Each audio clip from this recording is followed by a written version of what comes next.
क्या देखेंगे? ऊंची शिक्षा, ये नवम हाउस है, 9th हाउस। यहाँ के स्वामी को आप उच्च शिक्षा का स्तर कितना होगा मानेंगे।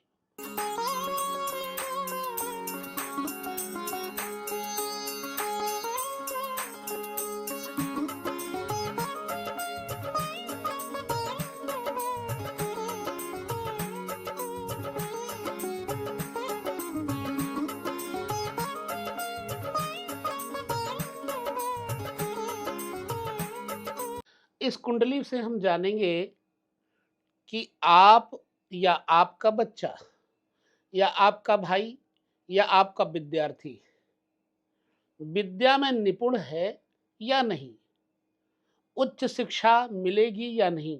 सिर्फ चर्चा करेंगे विद्या योग के बारे में। विद्या विनय भी देती है, इसलिए वह विद्या भी जानना बहुत जरूरी है जिससे विनय आए। विद्या से अभिमान आए, वह विद्या कई बार व्यर्थ हो जाती है। लेकिन मूल विषय है विद्या योग। अब इसको हम कहाँ से कैसे देखेंगे, आपको इसमें कुंडली के अंतर्गत जानने के लिए पूरा ध्यान देना पड़ेगा। कोई लग्न नहीं बैठाया मैंने, लेकिन यहां कोई लग्न तो बैठाना ही पड़ेगा। उसके लिए हम लग्न निर्धारित करते हैं। कोई भी, ये आपकी कुंडली में लग्न आपको भी बैठाना ही पड़ेगा। तो हम यहां एक लग्न ले लेते हैं, तुला। तुला लग्न ले लिया। अब हमें आगे बढ़ के समझना पड़ेगा विद्या के लिए।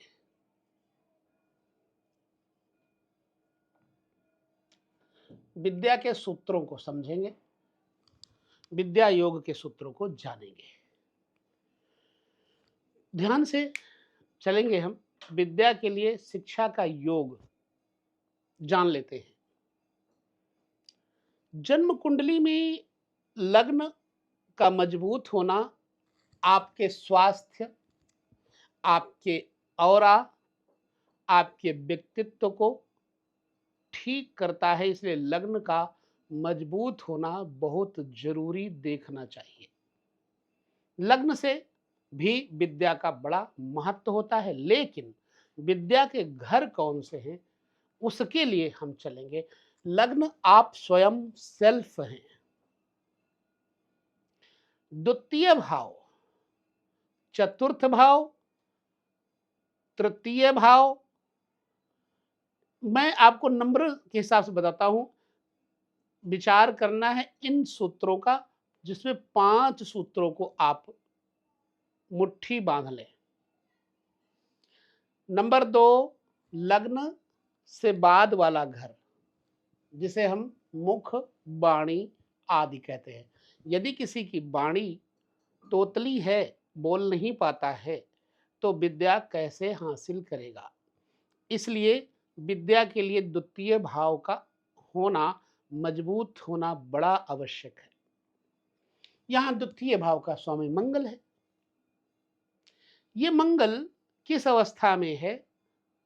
यदि मंगल अपने शत्रु ग्रहों से बाधित होगा अथवा बुध इत्यादि पर भी कोई बुरा असर होगा, तो व्यक्ति की वाणी में दोष आ जाएगा।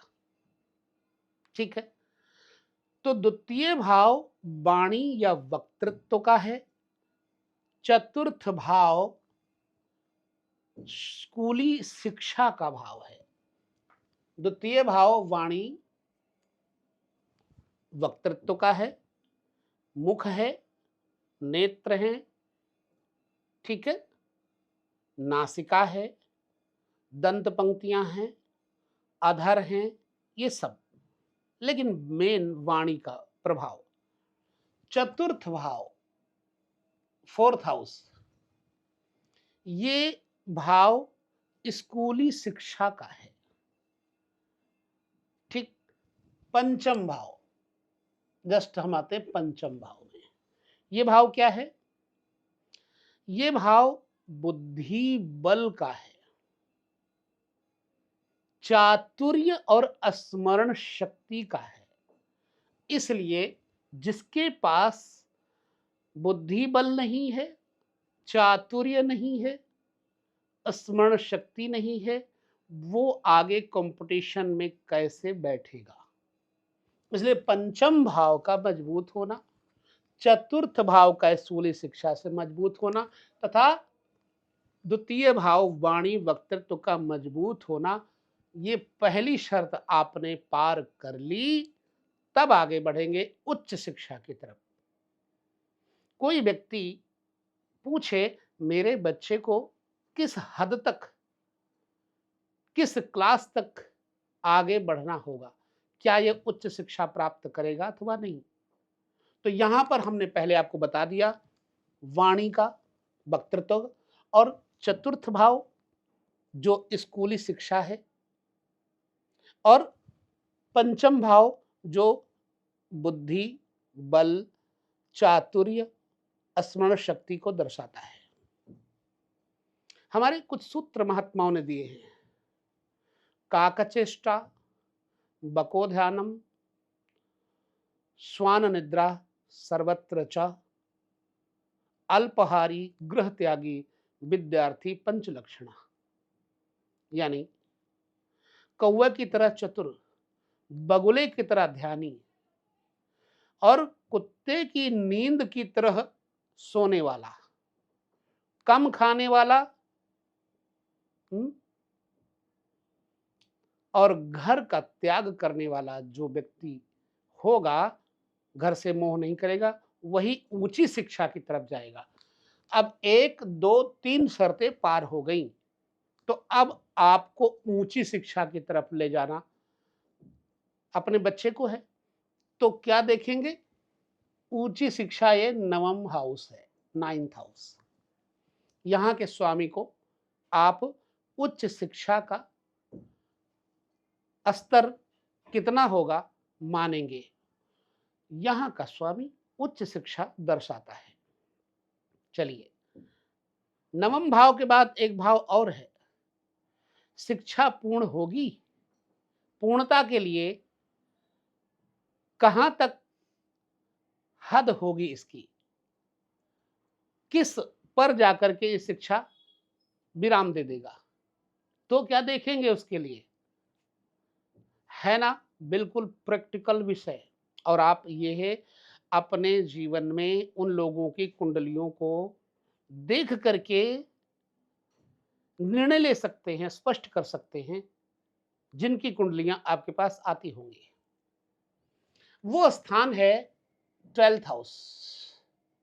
यहां से आपकी शिक्षा की पूर्णता का प्रभाव दिखाएगा। नोट कर लिए पॉइंट। अब विद्या योग के बारे में चलते हैं। इन घरों को मैंने बता दिया कि ये प्रारंभ में वाणी, फिर स्कूली शिक्षा, बुद्धि चातुर्य बल इत्यादि पंचम भाव, और नवम भाव ऊंची शिक्षा, और पूर्णता को लेकर के 12वां घर। अब इनका तालमेल देखें।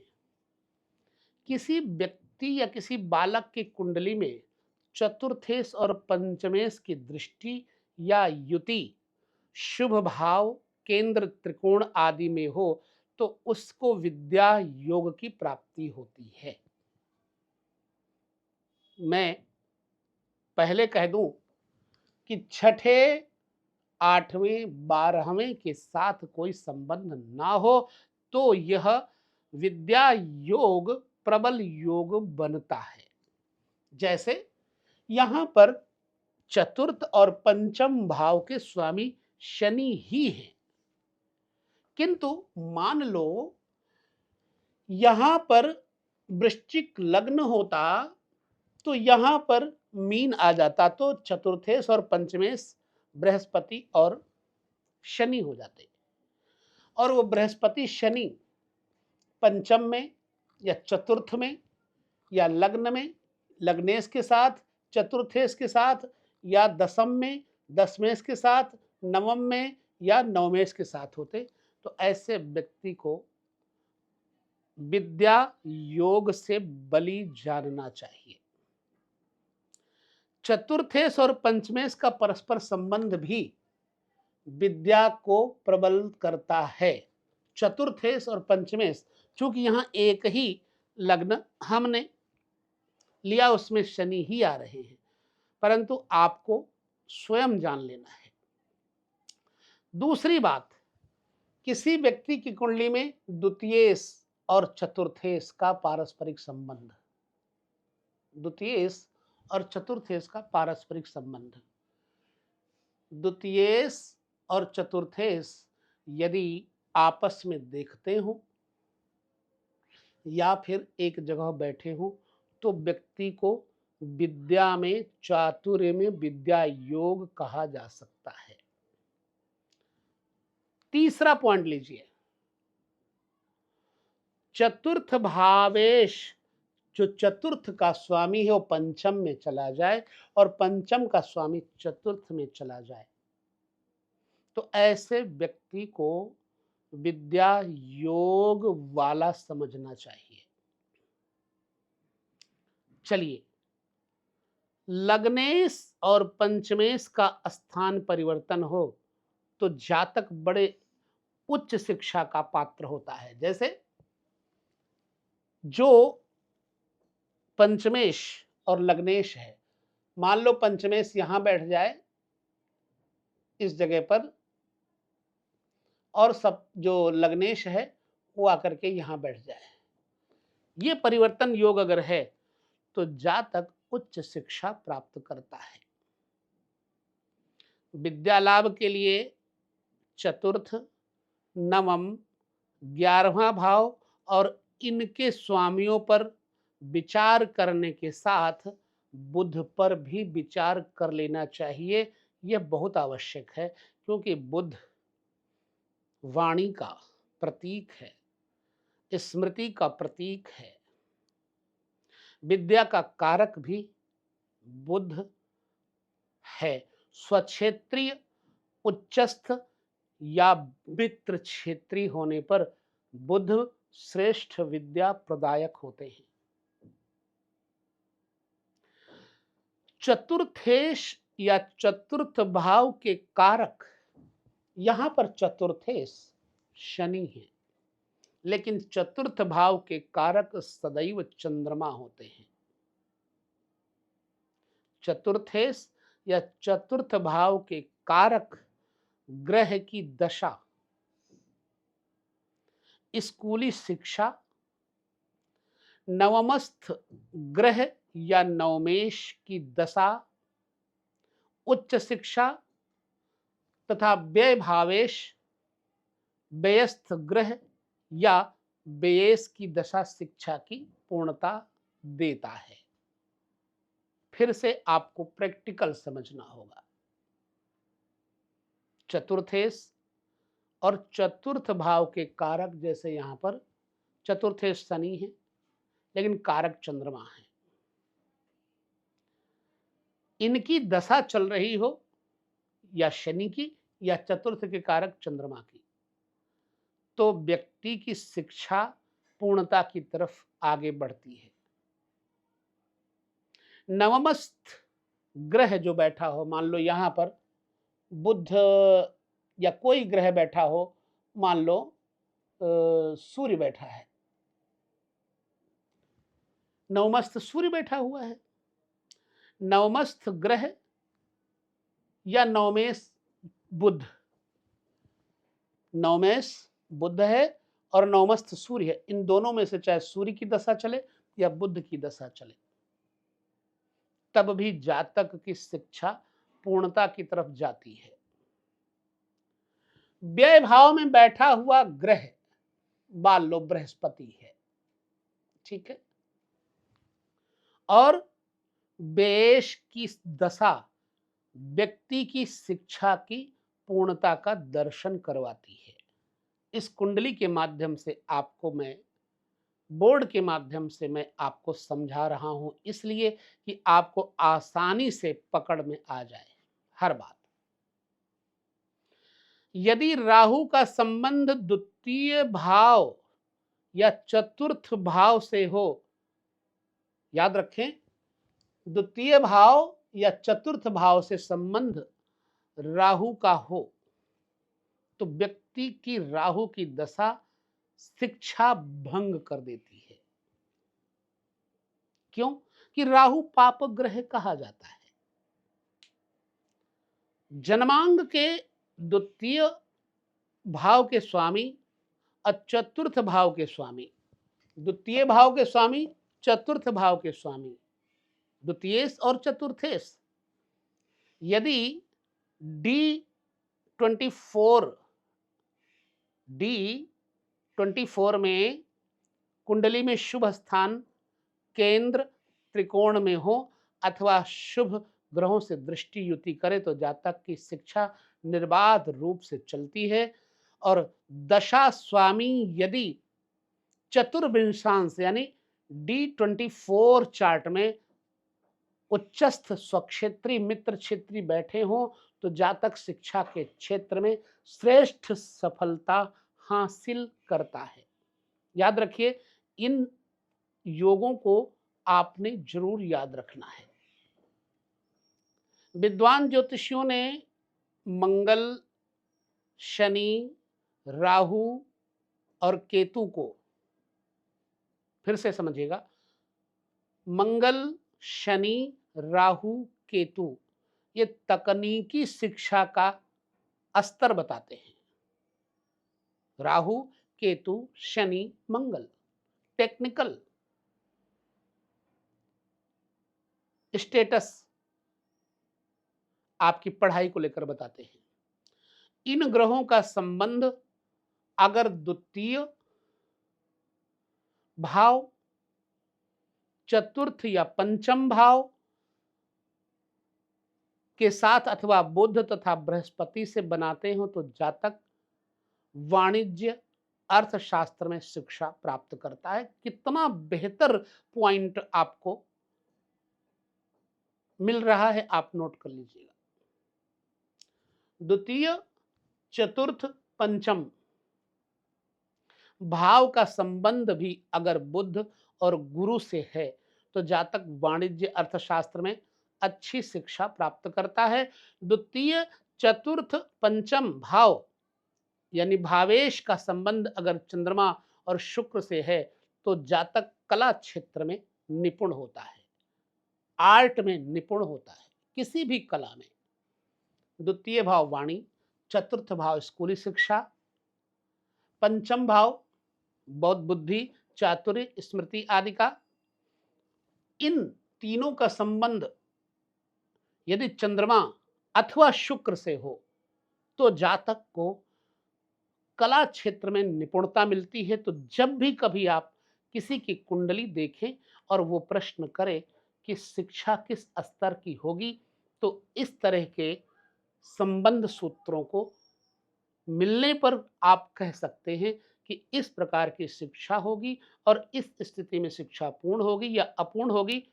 चर्चा और भी बहुत सारी करेंगे। चतुर्थ भाव को लेकर के ही हम आपके साथ अभी बने हुए हैं, बने रहेंगे ताकि आप चतुर्थ को अच्छे से समझ पाएं। मां तथा मकान, वाहन, स्कूली शिक्षा, गायों का, भैंसों का, चतुष्पदों का सुख, इन सब का विचार तथा पिता की आयु का विचार भी आपको सप्तम भाव, चतुर्थ भाव से कर लेना चाहिए, क्योंकि पिता की आयु का भाव भी है। एक चीज और, वो ये कि आपके स्त्री अथवा पुरुष के कर्म कैसे होंगे उसका भाव भी चतुर्थ भाव से ही कर्म बोध बताता है। तो ऐसे में हम आपको हर छोटी छोटी चीजों के बारे में बताते रहेंगे, देखते रहिए। मैं फिर कहूंगा, विद्वान नहीं, आपको श्रद्धालु होना पड़ेगा।